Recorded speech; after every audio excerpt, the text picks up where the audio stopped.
The old upright piano sat in the corner of Grandma's living room, covered in a thin layer of dust that danced in the afternoon sunlight.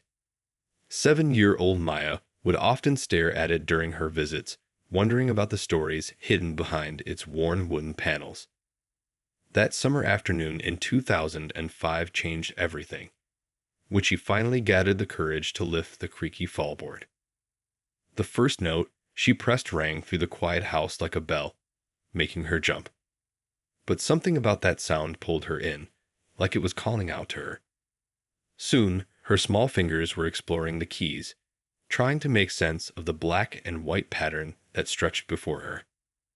Grandma found her there, completely lost in her own world. Instead of telling her to stop, she smiled and sat down on the bench beside Maya. "You know," she said, adjusting her reading glasses, "this piano has been waiting for someone like you." Her voice was warm like honey in tea, the kind that made every story sound magical. Life wasn't easy for Maya's family back then. Her mom worked 2 jobs to keep food on the table in their small apartment above the Chinese restaurant they owned in their Midwest town. They couldn't afford fancy toys or new clothes, let alone piano lessons. But that didn't stop Maya from begging her mom to drive her to Grandma's house every chance they got. Word spread quickly in their tight-knit community about the little girl who would sit at the piano for hours, trying to recreate songs she heard on the radio. Mr. Wong, who lived 3 houses down from Grandma, would often stop by during his evening walks.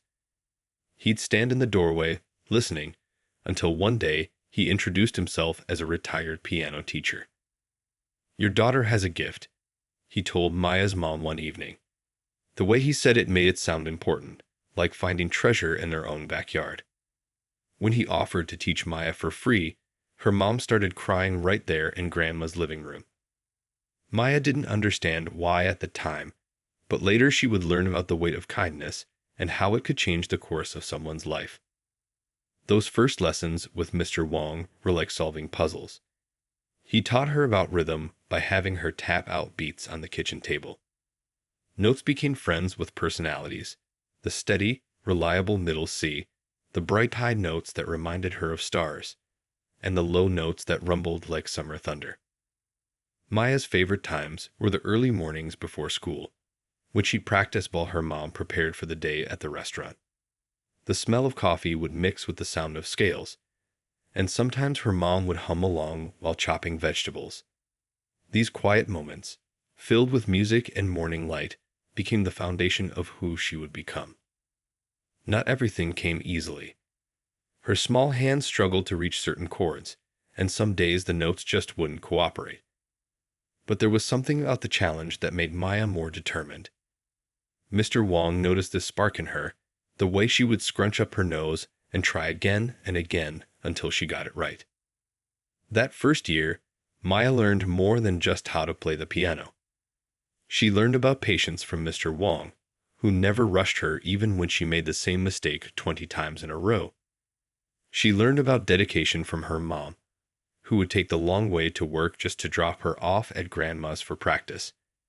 And from Grandma, she learned that sometimes the best gifts come covered in dust, just waiting to be discovered. By the end of that year, the piano no longer sat silent in the corner. Its voice rang out through open windows on summer evenings, bringing neighbors to their porches to listen. The dust that once covered its keys had been replaced by fingerprints and sheet music, signs of a new life breathed into its aged frame. And Maya, the quiet girl who once only watched from afar, had found her voice through its keys, never knowing that this was just the beginning of a much bigger story. Time has a funny way of changing things. As Maya grew taller, her school backpack got heavier, and the hours in the day seemed to shrink. At 15, she found herself trying to squeeze piano practice between geometry homework and helping at the family restaurant. The same hands that danced across piano keys now chopped vegetables and carried plates of steaming noodles to hungry customers. Every morning started at 5:30 a.m. Maya would tiptoe downstairs to the restaurant kitchen, where her mom had already been working for an hour. "Just 15 minutes of prep," her mom would say, but they both knew those 15 minutes usually stretched into an hour. The morning rush needed all hands on deck, especially since two of their regular workers had left for better-paying jobs in the city. The old upright piano at home sat silent more often now. Some nights, Maya would look at it while doing her homework at the kitchen table, feeling like she was letting down an old friend. Her music sheets gathered dust, and her regular lessons with Mr. Wong had become more sporadic. Life happens, he told her with understanding eyes, but she could see the hint of sadness in his smile. One particularly busy Saturday evening, while Maya was clearing tables, she overheard a customer humming the same Beethoven piece she'd been struggling to perfect. Her fingers unconsciously twitched, playing invisible keys in the air as she stacked dirty plates. The customer noticed and smiled. "You play?" he asked. Maya just nodded, too embarrassed to explain how she hadn't touched a piano in almost 2 weeks. That night, after closing, Maya sat at the restaurant's back steps, feeling torn. The weight of responsibility pressed down on her shoulders like a heavy winter coat. Her mom needed her help, that was clear as day. The restaurant was their lifeline, paying for everything from rent to Maya's school supplies. But every time she heard music, whether from a passing car or a customer's phone, her heart ached for the piano. Things came to a head when Mr. Wong called their house one evening. He'd heard about a youth music competition in the spring, and he thought Maya should enter. The grand prize was a significant amount of money, enough to help with college applications. Maya's mom listened quietly as she explained, her hands nervously folding and unfolding a dish towel. "But what about the restaurant?" Maya asked, voicing the concern that hung heavy in the air. Her mom surprised her by pulling out an old photo album. Inside were pictures of her own mother, Maya's grandmother, sitting at that same upright piano they now had at home. "She gave up music to run the family shop," her mom said softly. She always regretted not finding a way to do both. That conversation changed something. Together, they started rearranging schedules. Maya's mom hired her cousin's teenage son to help during morning rush hours, freeing up Maya's early mornings for practice. They moved the piano into the restaurant's storage room, converting a small space between boxes of rice and soy sauce into a practice area. During slow afternoon hours, soft piano music would drift into the dining room, creating an unexpected atmosphere that customers came to love. The juggling act wasn't perfect. There were days when Maya's fingers smelled of garlic, no matter how many times she washed them, and nights when she fell asleep on her music sheets, exhausted from a long day of balancing both worlds.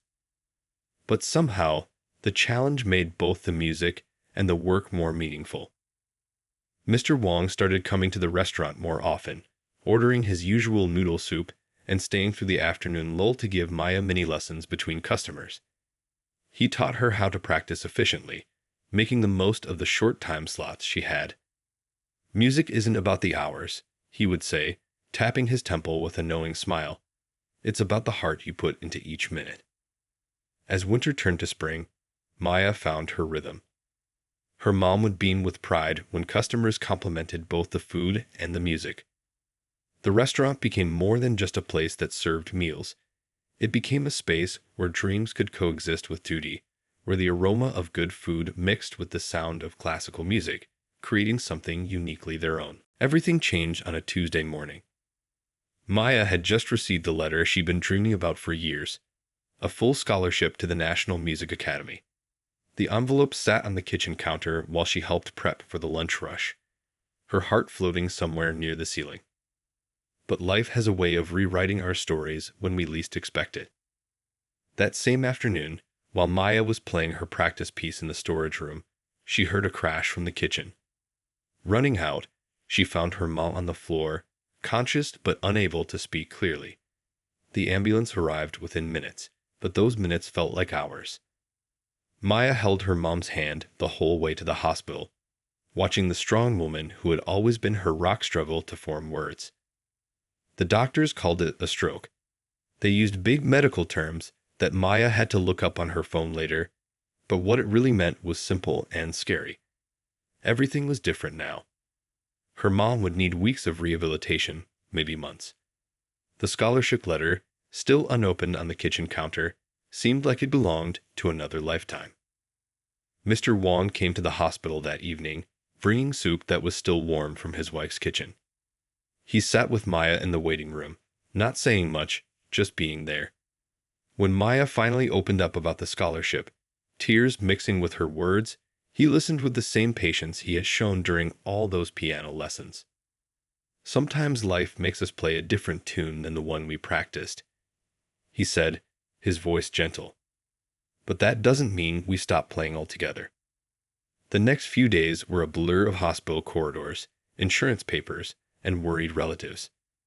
Maya's aunt came from 2 towns over to help run the restaurant, but everyone knew it wasn't a long-term solution. The regular customers, who had become more like family over the years, pitched in where they could. Mrs. Lee from the flower shop brought dinner every evening, and Mr. Chen from the grocery store made sure their delivery orders were filled first. Maya turned the storage room into her new headquarters.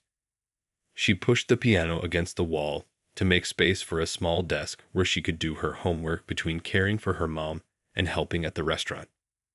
The scholarship committee was understanding when she called to defer her acceptance, and something in their voice suggested this wasn't the first time they'd heard such a story. But it was during her mom's rehabilitation sessions that something unexpected happened. The rehabilitation center had an old piano in their recreation room, mostly used as a place to set plants and pamphlets. One afternoon, while waiting for her mom's therapy to finish, Maya found herself drawn to it. Her fingers remembered the keys, even if her mind was tired, and she started playing softly. She didn't notice at first, but the other patients started paying attention. An elderly man who rarely spoke began humming along. A young woman recovering from a car accident asked if Maya could play something slower so she could try to move her fingers to the rhythm. Even her mom, watching from her wheelchair, showed more response to the music than she had to anything else since the stroke.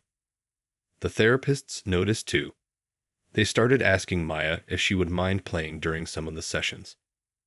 The patients move differently when there's music, one of them explained. It's like they forget they're exercising.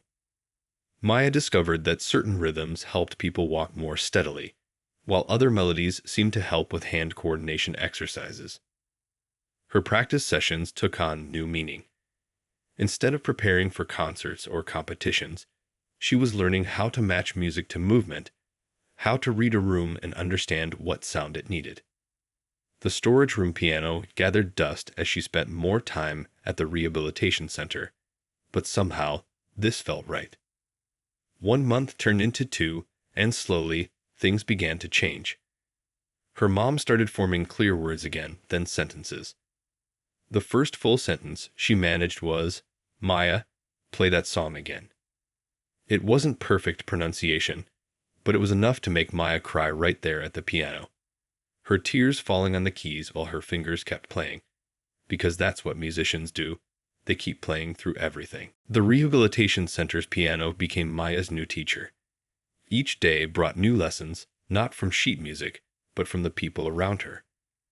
She noticed how an upbeat melody could make a frustrated patient smile during a difficult exercise, or how a gentle rhythm could help someone find their balance again.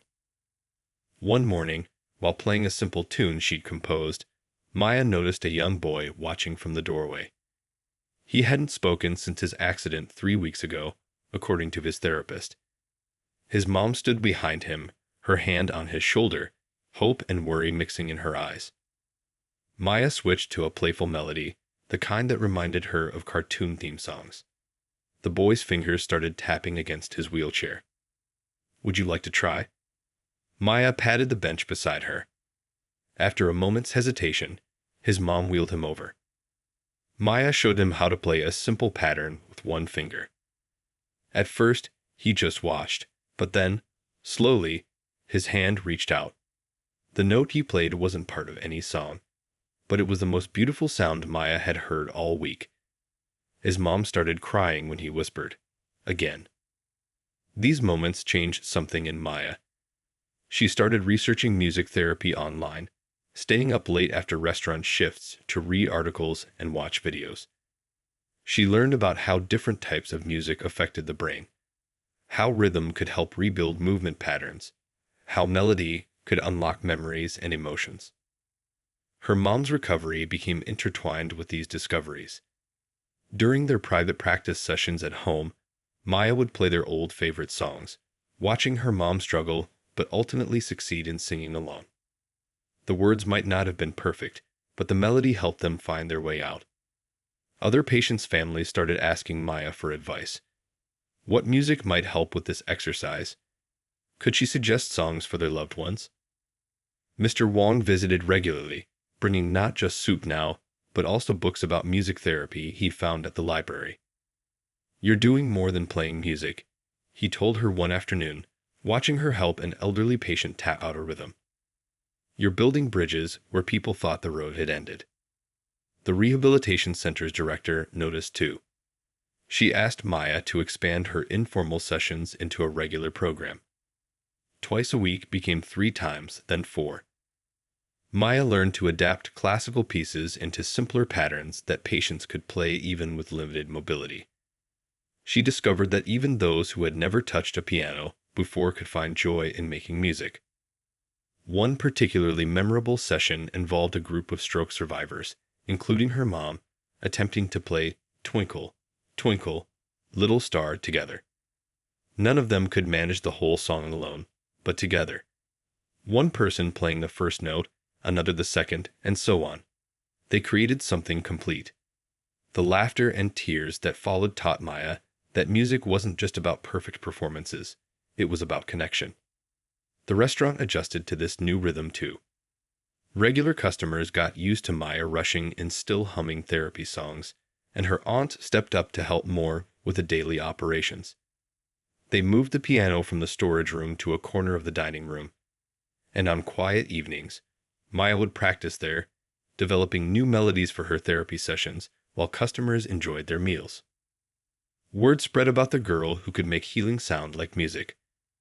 Other rehabilitation centers in nearby towns started calling, asking if she would consider visiting their patients too. Each new request felt like both an opportunity and a challenge. Maya started keeping a journal of what worked with different patients, which songs sparked memories, which rhythms helped with specific movements. The most profound moments were often the quietest ones. Like when a patient who struggled with hand tremors finally managed to press a key steadily, or when someone with memory problems remembered all the words to an old song. Maya's mom, watching her daughter work with other patients, would smile with a pride that needed no words. One evening, as Maya was closing up the restaurant, she found the old scholarship letter while cleaning. Reading it again, she realized that while it wasn't the path she planned to take, music had led her exactly where she needed to be. Her dreams hadn't disappeared. They'd just changed their tune, becoming something richer and more meaningful than she could have imagined. The university application sat on Maya's desk for 3 days before she found the courage to open it. It wasn't the same music school she'd dreamed of before. This was different.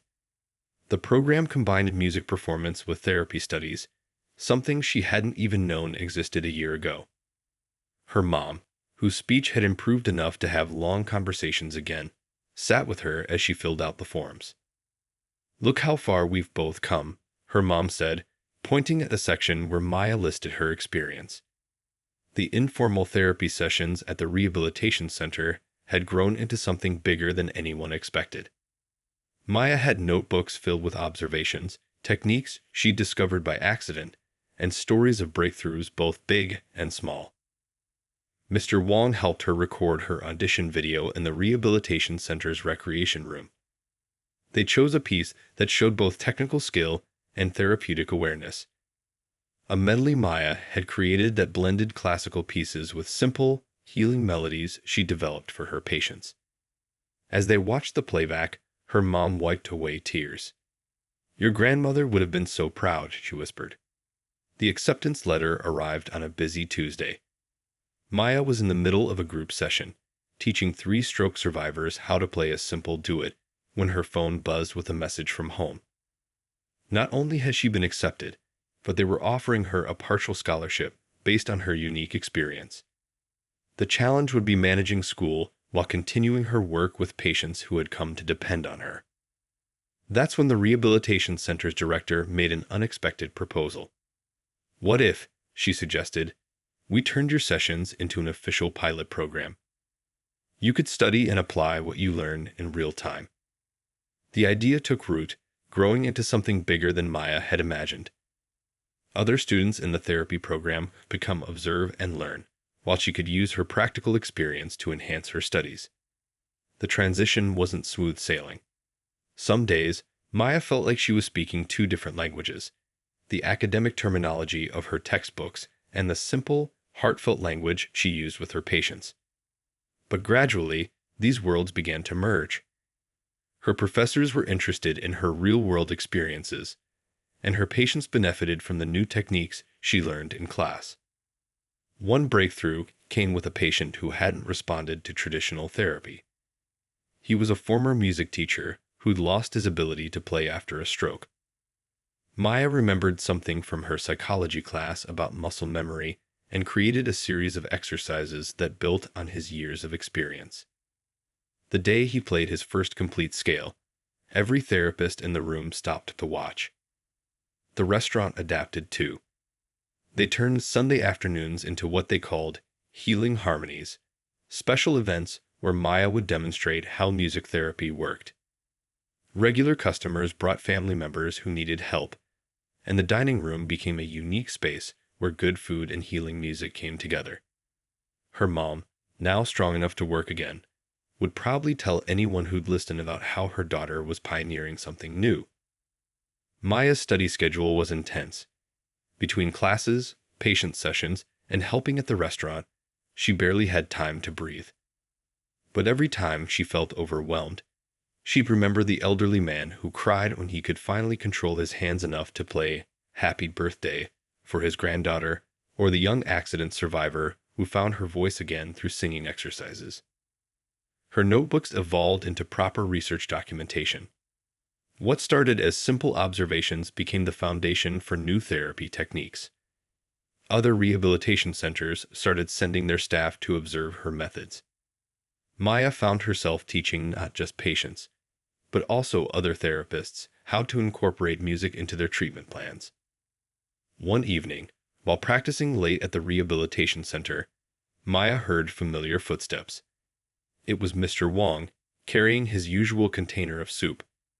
He sat quietly, listening to her work through a new piece designed to help with coordination exercises.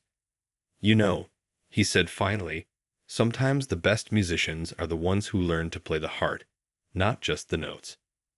Maya smiled, understanding now what he meant.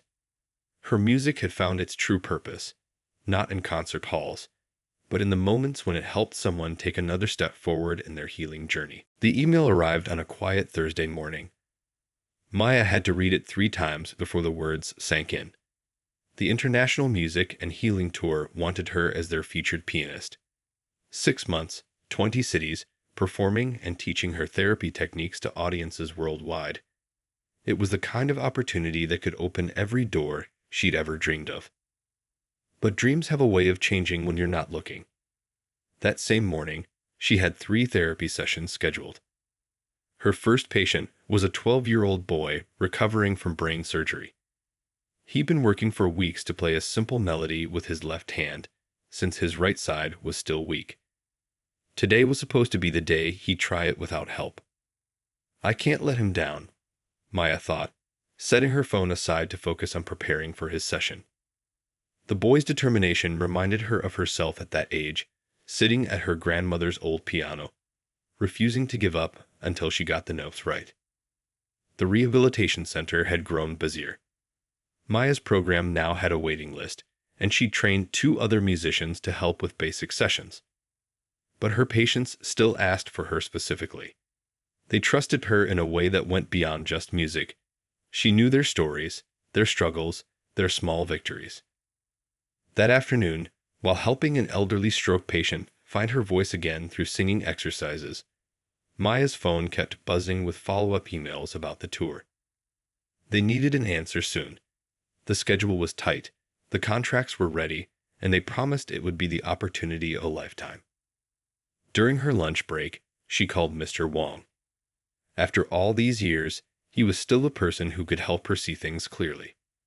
"Remember when you first started playing?" he asked.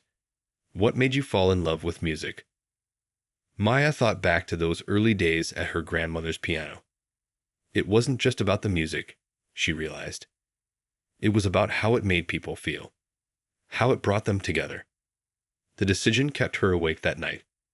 She sat at the piano in the rehabilitation center's recreation room, playing softly in the dark. Her mind wandered to all the moments that had led her here. The crash that brought her mother to this same center, the first time she played for other patients, the countless small breakthroughs she'd witnessed. Her phone lit up with another email from the tour organizers. They'd increased their offer, adding more benefits, more exposure, more everything. Maya started typing a response, then stopped. Through the window, she could see the lights of the city, including the warm glow from her family's restaurant. The place where everything began, where music and healing had first come together in her life. The next morning, she had an idea. It came to her while working with a group of patients who were practicing hand coordination exercises. What if she didn't have to choose? What if there was a way to do both? She spent her lunch break drafting a proposal. Instead of joining their regular tour, she suggested something different. A series of workshops at rehabilitation centers in each city. Real sessions with real patients, showing how music therapy worked in practice. Not just performances, but actual healing work. The tour organizers were silent for 3 days. Maya kept working, trying not to check her email every 5 minutes. She focused on her patients.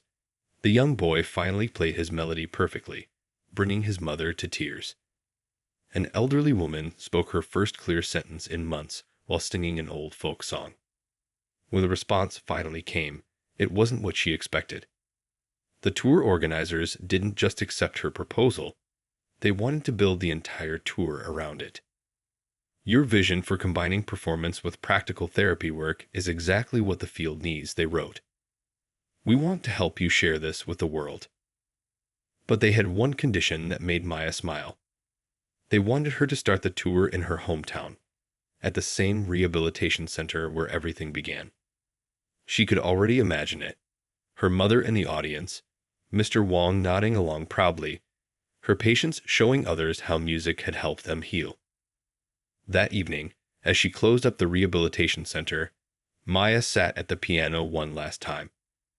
Her hands found the keys in the dim light, playing the same simple melody she'd first discovered on her grandmother's old upright. The music floated through the quiet halls, and she could feel in her heart that she'd made the right choice. Sometimes the biggest dreams come true not by leaving, but by finding new ways to stay true to where you began. The morning of the tour's opening event turned the small rehabilitation center into a buzzing hive of activity. Camera crews set up their equipment while Maya helped her regular patients find comfortable seats in the front row. Her mom was busy directing volunteers from the restaurant who'd brought food for everyone. The smell of dumplings and spring rolls mixing with the excitement in the air. Maya's hands trembled slightly as she arranged her music sheets on the piano. This wasn't just another performance or therapy session. Today, she would show the world how music could heal, starting right here where her journey began. The old piano from her grandmother's living room had been moved to the center for the occasion, sitting proudly next to the center's regular piano. Mr. Wong arrived early, carrying a small wooden box. Inside was a collection of photos. Maya, at 7, tiny fingers stretched across piano keys. Maya practicing in the restaurant storage room. Maya working with her first therapy patients. "To remind you," he said softly, "of all the notes that led to this melody." The audience filled every available space. Healthcare professionals from across the country sat beside local families who'd been eating at the restaurant for years. But the real stars were Maya's patients, sitting up front with determination in their eyes. They were ready to show everyone what music therapy could do. The presentation began not with a grand performance, but with a simple demonstration. Maya invited her first patient of the day, the 12-year-old boy who'd recently mastered his left-hand melody. Together, they showed how music had helped him regain control of his movements. When he played his piece perfectly, the audience's applause was mixed with understanding murmurs from the medical professionals. Next came a group session with stroke survivors, including Maya's mom. They demonstrated how singing helped with speech recovery, their voices joining together in a song that might not have been perfect, but carried more meaning than any polished performance. Medical teams in the audience were furiously taking notes, seeing familiar challenges solved in new ways. The elderly former music teacher, who'd relearned to play through muscle memory exercises, took his turn at the piano. His hands, once frozen by stroke damage, now moved slowly but surely across the keys. "Music never leaves us," he explained to the cameras. "Sometimes we just need help finding our way back to it." Between demonstrations, Maya played pieces she'd composed specifically for therapy work. She explained how different rhythms could help with walking rehabilitation, how certain melodies could unlock memories, how harmony could rebuild connections in healing brains. The technical terms she'd learned in school mixed naturally with the practical wisdom she'd gained from her patients. The event reached its peak when Maya invited everyone, patients, medical professionals, and community members, to participate in a group musical exercise. The room filled with simple rhythms created by clapping hands, tapping feet, and humming voices. For a moment, there were no divisions between performers and audience, between those healing and those helping. Music had made them all one community. As the day drew to a close, Maya sat at her grandmother's old upright piano. Her fingers found the keys that had started everything, playing that first simple tune she discovered as a child. But now it was different, richer, deeper, carrying all the stories and struggles and triumphs she'd witnessed. The tour organizers were ecstatic, already talking about how they could expand the program. But Maya's focus was on her patients' faces, seeing their pride and showing the world what they'd achieved. Her mom stood nearby, tears in her eyes, no longer needing words to express what was in her heart. That evening, after the cameras left and the crowd dispersed, Maya discovered something new. On the wall of the rehabilitation center, they'd hung a plaque dedicating their music therapy wing in her grandmother's name. Below it was a quote, "Healing happens one note at a time." As she locked up the center that night, Maya heard the distant sound of music from her family's restaurant. Her aunt had kept it open late to host a celebration dinner. The smell of good food and the sound of happy voices drifted through the evening air. Walking home, Maya realized that success wasn't about choosing between different dreams. It was about finding the courage to create your own melody, one that could help others find their way back to themselves.